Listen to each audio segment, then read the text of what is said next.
My grandmother was a Madea. I remember coming home one day and I put it in the book when I'm crying outside because some dude, jumped on me and I'm like, it's that crazy.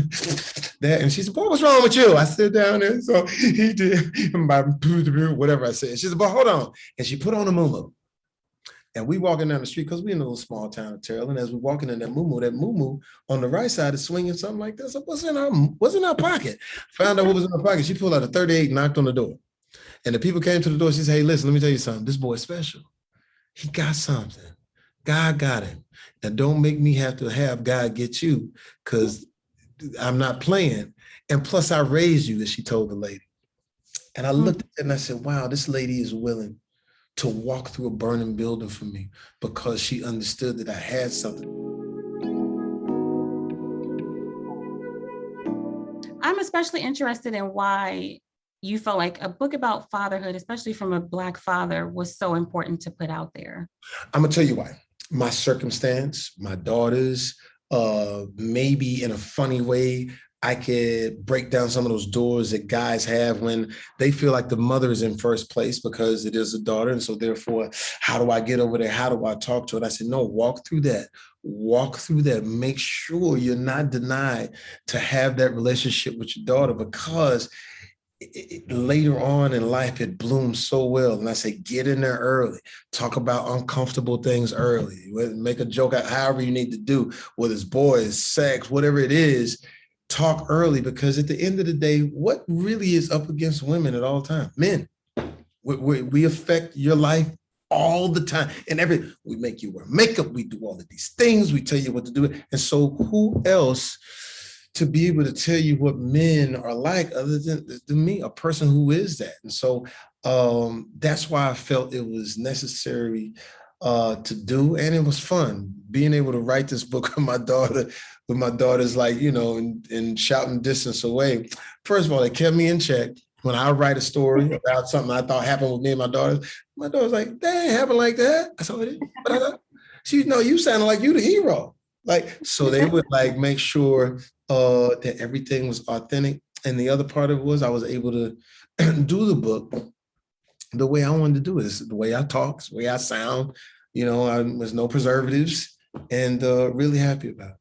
Talk to me about that. Why should a father, especially a father raising girls, be a feminist? Why is that important? Because you got to empower women. Look at I know it sounds cliche, man, but damn it, look at what you guys are up against right now. So without your dad, what do you have? I got to be able to tell my daughters, you're supposed to have everything that you want. Do not tuck anything in. So we go to the marches, we go to these places where she can see, people being successful and things like that. And you got to stand with them because, man, it gets tough and you don't understand why it is.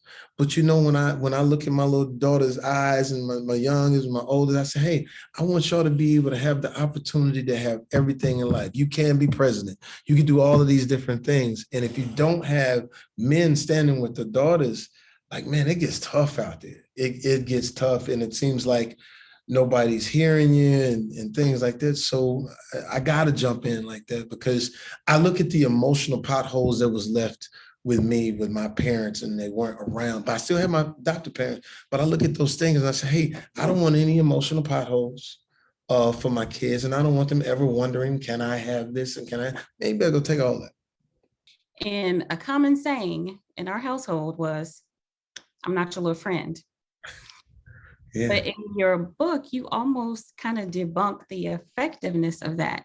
Can you talk a little bit about how you balance this friendship role and this parent role with your daughters?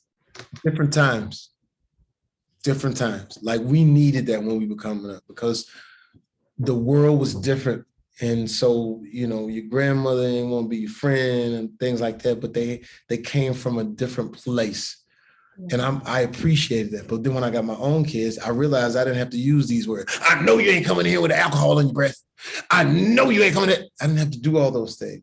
Right. So I had to, it's the equivalent to watching a person with a horse-drawn carriage with 3 horses on each, 6 horses. When you watch him, one, he has to pull this way or she pulls this way and let one part go. And vice versa. So sometimes you have to be in the friend role to get your kids to open up. so they Yeah. feel comfortable. But then you step outside of that and say, because there's certain things that I've done in my house where I say, hey, today ain't a joke day. Today, and so I established that.